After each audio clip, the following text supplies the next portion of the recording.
మూసీ ప్రక్షాళన అంశంపై బీఆర్ఎస్ డ్రామాలు చేస్తుందని మంత్రి శ్రీధర్ బాబు విమర్శించారు. గతంలో మూసీ ప్రక్షాళనపై కేసీఆర్ సమావేశాలు పెట్టలేదా అని ప్రశ్నించారు. అక్రమ కట్టడాలపై సర్వే చేయాలని ఆదేశించారని గుర్తు చేశారు. మూసీ సుందరీకరణ వల్ల హైదరాబాద్కు ఉపయోగకరమన్నారు. సందర్భాలు ఈ మూసీ నదికి సంబంధించిన ప్రక్షాళన విషయంలో మీటింగ్స్ ఏర్పాటు చేసుకున్నారు.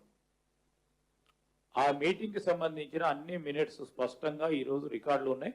అవన్నీ కూడా మీ అందరికీ కూడా ఇవ్వటం జరుగుతుంది. ఏం చేసినారు? అనేక ఈ మీటింగ్స్ ఏర్పాటు చేసడంలో వారు అటెండ్ అయిన 2020లో 27వ తారీఖు జూన్ మాసంలో 2020లో గౌరవ మంత్రి గారు, ఆ రోజున్న కేటీఆర్ గారు ఏమేం చేయాలని ఆలోచన చేసినారు? డిమార్కేషన్ చేయాలి, బౌండరీ ఫిక్స్ చేయాలి, మూసీ నది పైన FTL బఫర్ జోన్ ఏందో కంప్లీట్ గా నిర్ధారణ చేయాలి,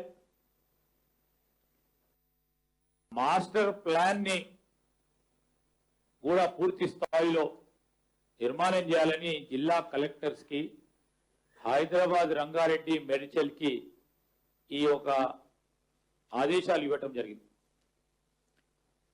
అదేవిధంగా ఈరోజు ఎక్కడెక్కడైతే కమర్షియల్ స్ట్రక్చర్స్ ఉన్నాయో మూసీ రివర్ కింద ఎంక్రోచ్మెంట్స్ ఉన్నాయో, అక్రమంగా నిర్మాణాలు జరిగిన ప్రాంతాలు ఏవైతున్నాయో